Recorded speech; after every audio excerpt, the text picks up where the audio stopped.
Assalamualaikum warahmatullahi wabarakatuh. Bismillahirrahmanirrahim. Alhamdulillahi rabbil alamin. Wassalatu wassalamu ala ashrafil anbiya'i wal mursalin wa ala alihi wa sahbihi ajma'in. InsyaAllah untuk pelajaran tajwid kali ini kita akan belajar tajuk hukum Hamzah. Okey, yang pertama sekali pemanggilan Hamzah. Hamzah terbahagi kepada dua, iaitu Hamzah wasal dan Hamzah qata'. Okey, apakah pengertian ataupun apakah ciri-ciri Hamzah wasal dan Hamzah qata' ini? Yang pertama, Hamzah wasal dia berada di awal kalimah sahaja.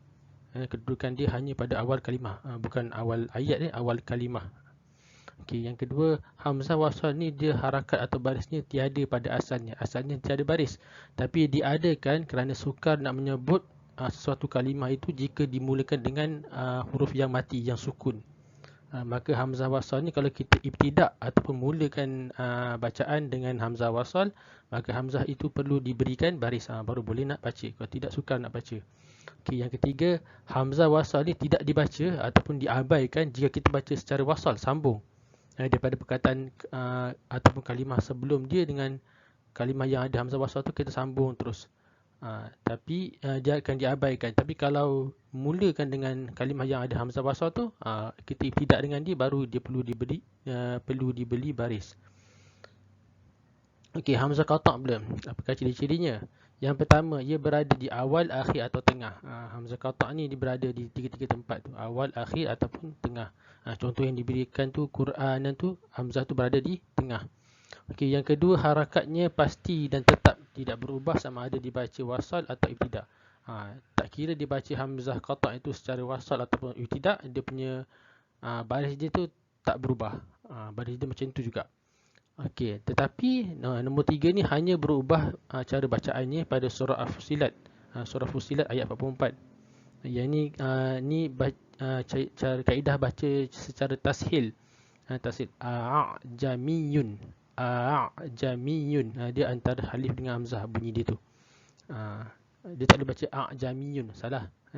Kena baca secara tashil. Okey, ataupun dan secara ibdal, iaitu ibdal ni maksud tukar.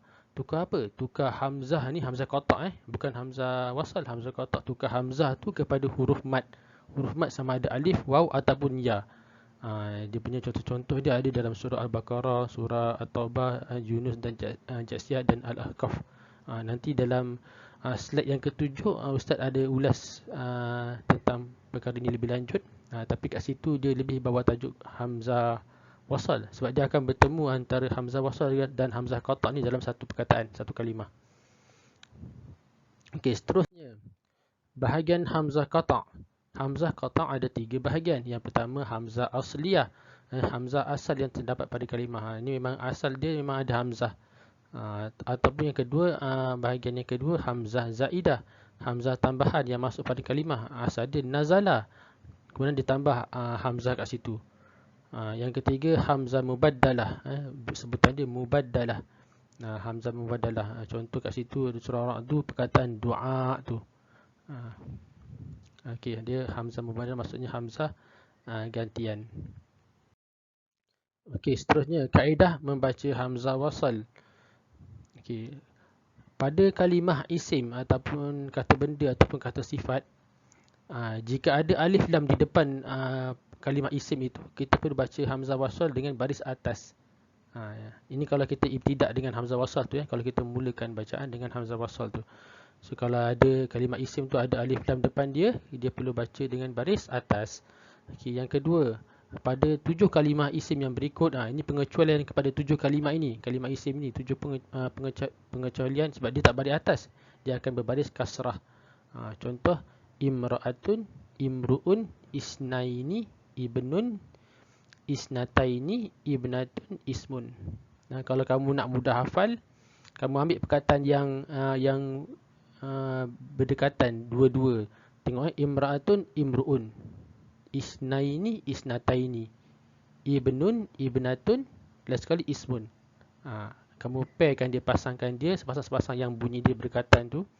Imra'atun, imru'un, isnaini, isnataini, ibnun, ibnatun, yang terakhir ismun.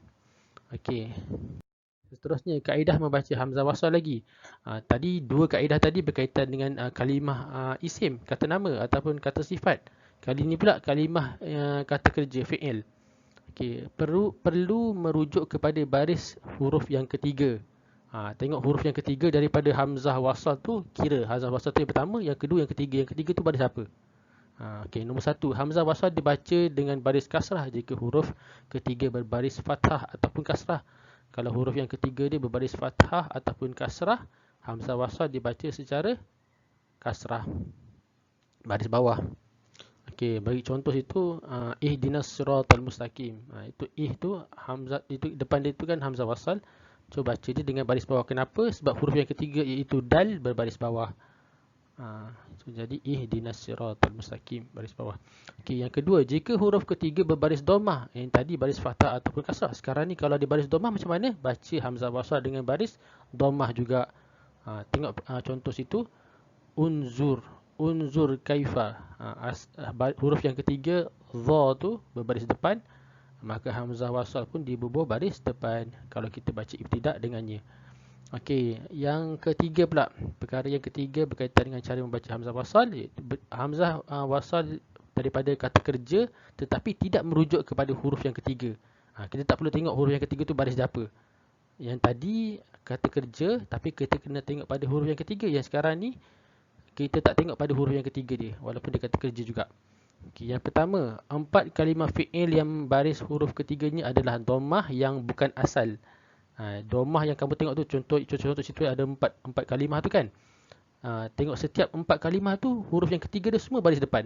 Macam yang imshu tu, shin tu baris depan. Imdu, dot tu baris depan. Iqdu, dot tu baris depan juga. Ibnu, nun tu baris depan. Tapi baris depan ni, dhammah ni bukan dhammah yang asal.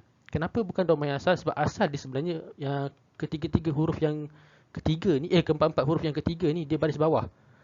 Asal dia imshu tu, asal dia imshiyu. Shin tu baris bawah, depan dia ada ya yang baris depan. Ya tu yang baris depan. Yang bawah dia pula imdu, asal dia imdiyu. Dot tu baris bawah, depan dia ada ya tu yang baris depan. Sama juga ikdu, asalnya ikdiyu. Ibnu, asal dia ibniyu. Ya semua dibuang, kemudian tempat baris ya tu, dhammah tu diletak pada huruf yang belakang dia. So baris dhammah tu bukan baris yang asal. Kenapa itu? Sebab orang Arab, kenapa macam tu? Sebab orang Arab dia menghadapi kesukaran untuk menyebut perkataan imshiyu, baris bawah patut depan. Shiyu, imdiyu, diyu, baris bawah patut depan. Orang Arab susah nak sebut macam tu. So dia hazaf, dia buang ya, kemudian baris ya tu diletak pada huruf yang sebelum dia. So cara baca macam mana? Baris hamzah wasal dibaca dengan baris kasrah. Okey, seterusnya sama juga yang tidak perlu melihat kepada huruf yang ketiga, baris huruf yang ketiga. Hamzah wasal ni dibariskan secara ibdal, yang merujuk kepada rumah bagi huruf hamzah kedua, iaitu hamzah qata'. Ini dia ada dua-dua hamzah. Hamzah wasal ada dekat kalimah tu, hamzah qata' pun ada. Ini yang tadi, yang tajuk yang awal-awal tadi kan. Kalau tengok awal-awal tadi kita ada sebut apa ni, hamzah qata' yang dia tukar kepada huruf mad. Dia tukar, diibdal kepada huruf mad. Okey, tengok penjelasan dia. Hamzah qata' dan dibaca dengan kadar 2 harakat. Hamzah kedua itu hamzah qata' tersebut dihapuskan ketika hamzah wasal di dalam kalimah tersebut dibaca secara ibtidak. Bila berhenti sebelum kalimah tu, dan kalimah tu dia ada hamzah wasal dan hamzah qata' kan. So bila nak baca, bila kita nak mulakan dengan hamzah wasal tu, hamzah qata' tu dia dihapuskan. Kemudian baris kepada hamzah wasal ni, kita tengok hamzah qata' tadi dia duduk atas rumah apa? Rumah ya ke rumah waw? Tengok penjelasan dia. Jika rumah bagi hamzah kedua, iaitu hamzah qata' tu hamzah kedua, ialah ya, rumah dia ya, maka hamzah wasal dibariskan kasrah. Contoh dia macam tu, kamu tengok contoh dia. Tengok hamzah qata' tu duduk atas ya kan? Walaupun tak ada titik bawah tu, tapi kamu maklum tu sebenarnya bentuk ya tu. Dia menjadi ituni. Ituni, hamzah wasal tu baris bawah. Kenapa dia baris bawah? Sebab hamzah qata' dia, hamzah yang kedua tu duduk di atas ya, rumah dia ya. So hamzah wasal tu dibariskan ke bawah. Itu surah Ahqaf ayat keempat. Jika rumah dia waw, jika rumah hamzah tu, hamzah qata' tu waw, maka hamzah wasal dibariskan dhammah. Contoh dia ada kat situ. Dia hamzah qata', dia duduk atas waw, rumah dia waw. Jadi cara nak baca hamzah wasal dia kena baris depan sebab rumah bagi hamzah qata' tadi waw. Kalau ya baris bawah, kalau waw baris depan hamzah wasal dia. Macam tu. Okey, contoh-contoh lain itu ada dalam surah Taubah tu, kamu boleh tengok. Semua contoh ni sebenarnya ada dalam buku teks juga. Okay, contoh macam contoh surah At-Taubah ayat 49 ni kan. Hamzah tu duduk atas rumah ya. So hamzah wasal dia baca baris bawah. Itu kalau kita mula ibtidak dengan dia lah. Sama juga surah Yunus tu pun sama, surah Jathiyah pun sama juga. Dia duduk hamzah qata' dia duduk atas rumah ya. Maka hamzah wasal dia baca baris bawah. Okey, ini pula bagaimana kaedah apabila tanwin bertemu dengan hamzah wasal. Yang ini tak ada dalam buku Alah. Ini tak ada dalam buku. Apabila tanwin bertemu dengan hamzah wasal, cara bacanya ialah begini. Dibuang satu tanda tanwin dan gantikan tanwin yang dibuang tersebut dengan huruf nun berbaris kasrah. Gantikan tanwin. Tanwin ada dua baris kan? Buang satu. Gantikan satu baris tersebut dengan nun berbaris kasrah. Contohnya qaryatinis tat'ama. Qaryatinis tat'ama. Ta tu tan marbutah tu jadi satu je baris, kemudian tambah nun berbaris bawah. Itu kaedah baca dia. Kemudian Ustaz kongsikan juga nota tambahan bagaimana membezakan isim dengan fi'il. Sebab tadi masa cara nak baca hamzah wasal tadi dia ada perbezaan sikit pada isim dengan fi'il kan, kalimah isim dengan kalimah fi'il.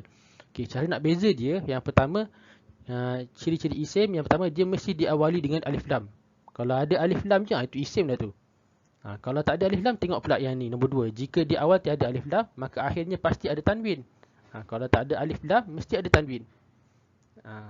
Okey, yang ketiga, tidak mungkin huruf di akhir, tidak mungkin huruf diakhiri oleh huruf sukun.